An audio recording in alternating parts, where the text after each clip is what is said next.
For those of you who love dogs, this show's a must-see. Learn what's best for your pet on Doggone Good TV. Doggone Good TV. For a happy, healthy, active pet, watch Doggone Good TV. That's Doggone Good TV.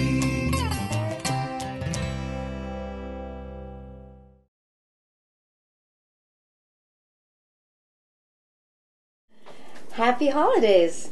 It's that time of year, and we're all going to be preparing for big family festive occasion. But you know what? Why shouldn't our dogs share in the celebration too?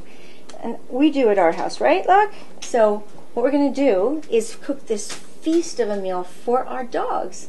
And while we're having ours, they'll have theirs. And I'm also going to give you some heads up about things that you don't want to take off the table and put in their mouths while we're enjoying our holiday meal, okay?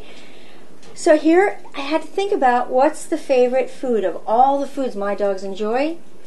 You know what it is? It's steak. So today's holiday meal for my guys, it's going to include steak.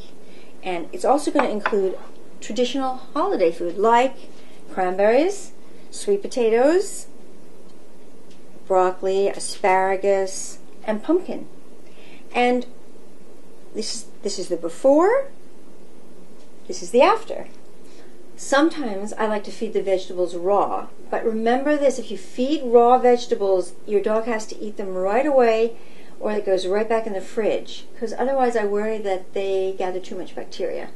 Today's vegetables are all steamed: asparagus, broccoli, and beets. If your dog has a very tender tummy, then you want to make sure you always steam the veggies, because raw veggies might be too tough on that kind of a doggy. And what I'm adding is pumpkin. This is also cooked, organic.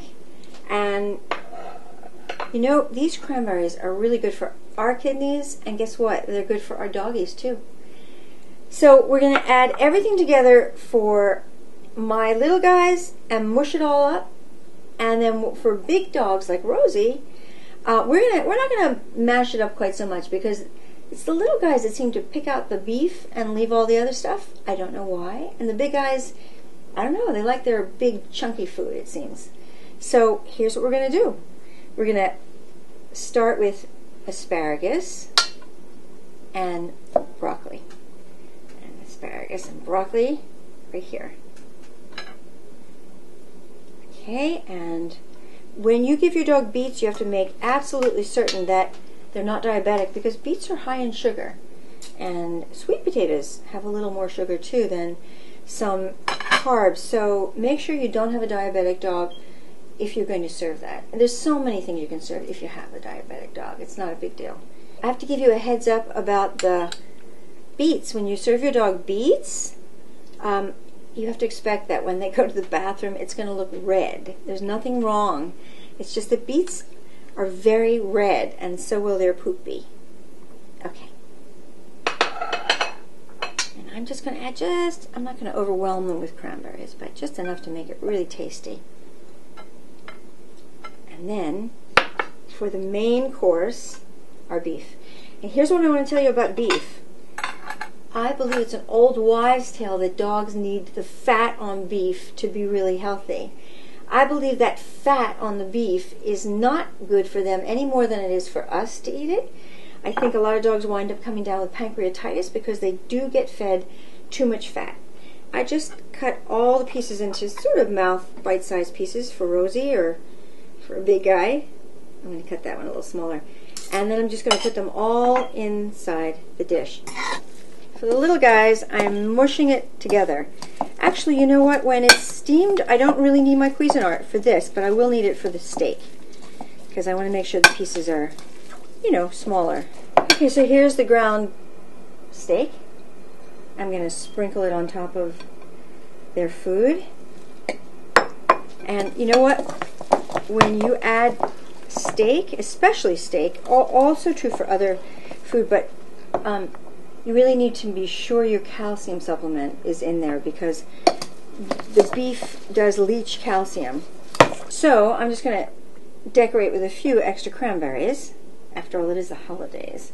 And remember, what I use and what I think is great for our dogs is about 50 to 55% carbohydrate, about 30 to 35% protein, and depending on your dog's tummy, I'd say between, well, 10 and 20% veggies. So every holiday season, some of our dogs wind up at the vet because they've been given table scraps that don't agree with them. And I want to prevent that from happening in your home. So here's a heads up list of things you do not want to give your doggy, okay? No alcohol, no caffeine, no sugary things, no chocolate at all, no fruit that has pits in it, no fat trimmings, none, no fat, no bones. The only bones to really give them are those great big marrow bones, but otherwise don't give them any bones. If you're baking, no yeast, no baking soda, no baking powder, no nutmeg. And you know what? If you have medicine around, that's the number one thing that poisons dogs. Make sure you put your medicine safely away so none of them get into it, okay? And hey, listen, otherwise it's going to be like a totally great holiday for all of us, I hope. Here you have it, folks. Holiday steak dinner for our dogs. I hope you have a very happy, healthy, safe holiday to you and all your loved ones. And we'll see you in the new year. Doggone, doggone, doggone good TV. For a happy, healthy, active pet, watch Doggone Good TV. That's Doggone Good TV.